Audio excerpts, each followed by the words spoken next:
आप सभी शिक्षक साथियों को मेरा नमस्कार। साथियों, महाशय स्कूल शिक्षा एवं राज्य परिवहन निदेशक कार्यालय की ओर से जो है पठन पाठन हेतु निर्धारित समय सारणी के अनुपालन के संबंध में आदेश जारी किया गया है। काफ़ी इंपोर्टेंट आदेश है और समस्त जिला बेसिक शिक्षा अधिकारी को संबोधित यह आदेश है जो कि 15 अप्रैल 2024 को जारी किया गया था। जी हाँ साथियों, महाशय स्कूल शिक्षा एवं राज्य परिवहन निदेशक की ओर से एक कार्यालय से एक आदेश जारी किया गया जो कि आपकी स्क्रीन पर दिख रहा होगा।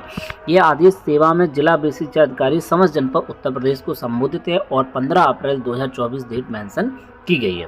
साथियों, विषय आप देखें तो पठन पाठन हेतु निर्धारित समय सारणी के अनुपालन के संबंध में है।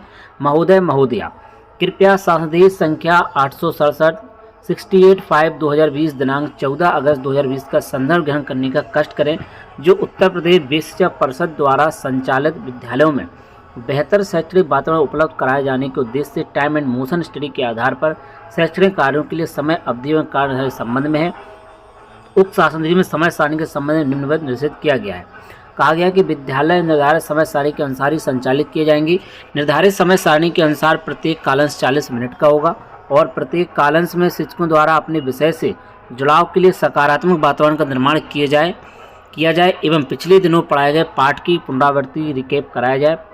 तदुपरांत प्रभावी कक्षा शिक्षण गतिविधियों का संचालन एवं कालांश के अंत में पढ़ाए सिखाए गए पाठ बिंदु का समेकन किया जाए। तत्क्रम में परिषदीय प्राथमिक उच्च प्राथमिक कंप्यूटर विद्यालयों में समय सारणी के अनुसार कक्षा शिक्षण कराए जाने की निम्नवत निर्देशित किया गया। तो जो निर्देश दिए गए हैं उन सभी को आप देखें तो पहला जो निर्देश दिया है कि विद्यालयों में शिक्षण अधिगम एवं अन्य गतिविधियां सुनिश्चित कराए जाने के लिए प्रधान अध्यापक द्वारा उपर्युक्त संदर्भ शासनादेश दिनांक 14 अगस्त 2020 का अनुपालन में अपने विद्यालय के उपयोगात कक्षावार कालांशवार एवं विषयवार समय सारणी का निर्माण किया जाए।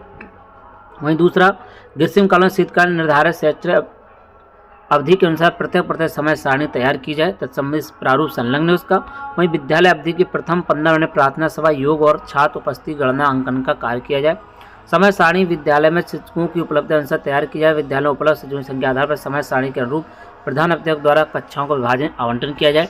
वहीं पांचवा पॉइंट देखें तो पाठ पुस्तकों में उल्लिखित मासिक विभाजन के अनुरूप कक्षावार विषयवार पाठवार प्रत्येक माह अवश्य पूर्ण कराया जाए। कक्षावार कालांशवार विषयवार और दिवसवार समय सारणी के अनुपालन का उत्तरदायित्व प्रधान अध्यापक ओवले इंचार्ज प्रधान अध्यापक का होगा। तत्संबंधी समय सारणी अनुपालन की ट्रैकिंग प्रेरणा पोर्टल के माध्यम से की जाएगी। छठवां बिंदु, विद्यालय के प्रत्येक कक्षा में समय सारणी चस्पा की जाए तथा प्रत्येक कालांश के विषय के साथ साथ विषय से संबंधित शिक्षक का नाम भी समय सारणी में अवश्य उल्लिखित किया। देखिए यहाँ पर विषय के साथ संबंधित शिक्षक का नाम लिखने की बात जो इस बार की गई है और समय सारणी में यही काफ़ी बदलाव देखने को मिल रहा है। बच्चों में समस्त विषयों का लर्निंग आउटकम प्राप्त कराने की जिम्मेदारी संबंधित शिक्षक की होगी। सातवां पॉइंट, विद्यालय की कक्षावार एवं एक समेकित समय सारणी प्रधान अध्यापक कक्ष एवं विद्यालय के नोटिस बोर्ड पर चस्पा की जाए, जिससे कि अभिभावकों निरीक्षणकर्ता एवं अन्य आगंतुकों को कक्षावार कालांशवार एवं विषयवार समय सारणी ज्ञात हो सके। वहीं आठवां पॉइंट है कि मध्याह्न भोजन वितरण के लिए 30 मिनट निर्धारित इस अवधि में बच्चों को बैठाना, भोजन वितरण कराना, वापस कक्षा जाने का कार्य भी पूर्ण किया जाए। प्रत्येक कक्षा की समय सारणी में प्रत्येक सप्ताह 2 कालांश पुस्तकालय के लिए अवश्य निर्धारित किए जाएं। और 10वां बिंदु है, विद्यालयों में खेल गतिविधियों प्रतियोगिताओं के क्रियान्वयन के लिए भी समय अवधि निर्धारित की जाए। राज्य परियोजना कार्यालय के पत्रांक 6 मार्च 24 के माध्यम से शिक्षा मंत्रालय भारत सरकार द्वारा निर्गत गाइडलाइन खिलेवी के अनुसार विद्यालयों में खेलकूद सामग्री उपकरण क्रय जाने के संबंध दिशा निर्देश और धनराशि प्रेषित की गई है। तदनुसार विद्यालय में खेलकूद गतिविधि संचालित, यानी जो खेलकूद की सामग्री के लिए जो लेटर जारी हुआ था उसकी बात यहाँ पर की जा रही है। और खिलें भी इस शीर्षक के नाम से जो लेटर जारी किया गया था और जो खेल किट विद्यालयों में आ रही हैं उन्हीं के अनुसार उनको खरीदें और जो है उसका जो सामान है जो लिस्ट है उसी के अकॉर्डिंग आप सामान को खरीदें और बच्चों को खेल खिलाएं। 11वां पॉइंट है कि अपरिहार्यता की स्थिति में संयुक्त कक्षा शिक्षण कराए जाने के लिए निम्नांकित तत्वों को ध्यान में रखा जाए। दोनों कक्षाओं को अलग अलग बैठाएं। दोनों कक्षाओं साथ में बैठाने की विधि, प्रतिदिन पढ़ाए जाने पाठ्यक्रम दोनों कक्षा एक दिन पहले से निर्धारित किया जाए। पाठ्यक्रम अनुसार प्रत्येक कक्षा हेतु शिक्षण कार्य के लिए समय निर्धारित किया जाए।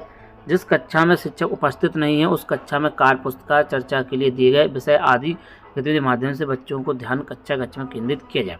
वहीं कालांश के अंत में विषय वस्तु का समीकरण करते हुए बच्चों द्वारा किए गए कार्यों की जांच की जाए। 12वां पॉइंट, शिक्षकों द्वारा शिक्षक संस्थाओं में वर्णित शिक्षण विधि का कक्षा शिक्षा में प्रभावी प्रयोग किया जाए। प्रत्येक कालांश में किए जाने वाले कार्य, शिक्षण, अधिगम प्रक्रिया, गतिविधियों का संक्षिप्त विवरण शिक्षक डायरी में दर्ज किया जाए। शिक्षक संकाय संबंधित पाठ्य योजना के बारे में विषय, सप्ताह व दिन उद्धृत किए जाएँ। कालांश के उपरांत आवश्यक टिप्पणी भी शिक्षक डायरी में अंकित की जाए। वहीं राज्य परियोजना कार्यालय के पत्रांक टैबलेट ICT लैब 10 नवंबर 2023 द्वारा परिषदीय विद्यालयों में डिजिटल अवस्थापना सुविधाओं के अंतर्गत टैबलेट, स्मार्ट क्लास सेटअप तथा ICT लैब के माध्यम से उपलब्ध कराए जा रहे उपकरणों के उपयोग, रख रखाव एवं कक्षा शिक्षण हेतु दिशा निर्देश प्रेषित किए गए। उक्त डिजिटल संसाधनों के माध्यम से उपलब्ध कराई जा रही विषयवार, कक्षावार डिजिटल शैक्षणिक सामग्री का प्रयोग करते हुए प्रभावी कक्षा शिक्षण सुनिश्चित कराया जाए। 15 सपोर्टिव सुपरविजन के माध्यम से तथा विद्यालयों के निरीक्षण के दौरान भी समय सारणी का अनुपालन सुनिश्चित कराया जाए। अतः निश्चित किया जाता है कि जनपद के समस्त खंड शिक्षा अधिकारियों एवं प्रधान अध्यापकों को अवगत कराते हुए तदनुसार कार्रवाई किए जाने हेतु अपने स्तर से निश्चित करने का कष्ट करें। महोदया कंचन वर्मा महाशय स्कूल शिक्षा की ओर से आदेश जारी किया गया है और जो है इसमें समय सारणी के संबंध में पॉइंट्स आप सभी के बीच साझा किए गए हैं और जो भी इम्पोर्टेंट अपडेट थी आप सभी को दी गई। अब चलिए देखते हैं इसकी समय सारणी जो है किस प्रकार से है। तो यहाँ पर आप समय सारणी देखें तो ग्रीष्मकालीन में जो है 8 से 8:15 तक प्रार्थना सभा, योग, समाचार, वाचन, आज का विचार और छात्र उपस्थिति गणना। वहीं दूसरा समय है 8:15 से 8:55 पर और 8:55 से 9:35, 9:35 से 10:15 और 10:15 से 10:45 तक जो है मध्याह्न भोजन होगा और 10:45 से 11:25 AM, 11:25 से 12 PM, 12:05 और 12:05 से 12:45 PM, 12:45 से 1:25 PM और 1:25 PM से 2 PM। तो ग्रीष्मकालीन में इस प्रकार से समय सारणी बनाई जाएगी। देखिए आप सोमवार, मंगल, बुध, गुरु और शुक्र और शनिवार इस प्रकार से जो इसकी समय सारणी बनाई जाएगी। 8 से लेकर 8:15 तक प्रार्थना सभा, योग, समाचार, वाचन, आज का विचार, छात्र उपस्थिति गणना इस प्रकार का कार्य किया जाएगा। कुल मिला के 8:15 से 8:55 के बीच पहला जो है पीरियड यहाँ पर स्टार्ट हो जाएगा, यानी कि पहला सब्जेक्ट के लिए जो है समय यहाँ पर निर्धारित कर दिया जाएगा। 8:15 से 8:55 के बीच पहला पीरियड यहाँ पर स्टार्ट होगा और 10:15 से 10:45 तक ग्रीष्मकाल में जो है मध्याह्न भोजन शुरू किया जाएगा। वहीं शीतकालीन के समय की बात करें तो 9 बजे से लेकर के 9:15 तक जो है प्रार्थना सभा और बाकी सारी चीज़ें यहाँ पर की जाएंगी। आज का वाचन, छात्र उपस्थिति गणना। इसके बाद 9:15 से 9:55 AM और 9:55 से 10:35, 10:35 से 11:15 और 11:15 AM से 11:55 AM, 11:55 AM से 12:25 PM ऑफ में जो है आपका यहाँ पर मध्याह्न भोजन कराया जाएगा और 12:25 से 1:05, 1:05 से 1:45 और 1:45 से 2:25 और 2:25 से 3 PM तक जो है सब्जेक्ट की क्लासें यहाँ पर चलेंगी, जो कि सोमवार से लेकर के शनिवार तक का जो है इसी प्रकार से जो है समय सारणी बनाई जाएगी और कक्षा के हिसाब से बनाई जाएगी, कक्षा में लिखेगी और साथ ही साथ यहाँ पर आप देख हैं सब्जेक्ट का नाम और शिक्षक का नाम भी यहाँ पर लिखा जाएगा, कौन सा सब्जेक्ट जो है किस शिक्षक के द्वारा पढ़ाया गया। तो इसी प्रकार से जो है ग्रीष्मकालीन की और शीतकालीन में जो विद्यालय संचालन होगा उसमें इसी प्रकार की समय सारणी बनाई जाएगी। साथ ही साथ संलग्न में देखिएगा 6 मार्च 2024 में जो है स्पोर्ट्स अनुदान वित्तीय वर्ष 23-24 के अंतर्गत क्रय की जाने वाली खेलकूद सामग्री हेतु दिशा निर्देश धनराशि प्रेषण के संबंध में जो है यहाँ पर निर्देश जारी किए गए थे।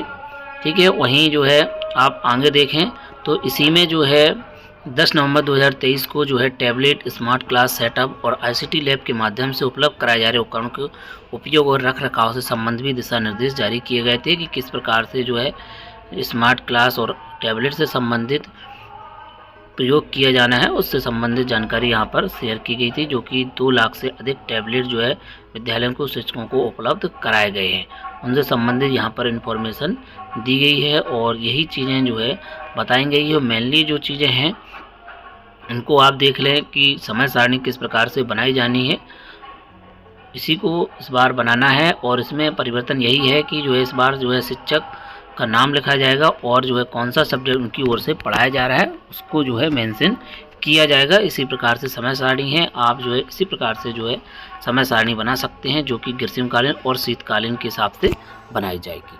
तो साथियों यही इंपॉर्टेंट पॉइंट्स थे जो कि आप सभी को बताए गए हैं और उम्मीद है कि वीडियो आपको पसंद आया होगा। वीडियो अगर पसंद आए वीडियो को लाइक करें, साथ ही साथ शेयर करना ना भूलें।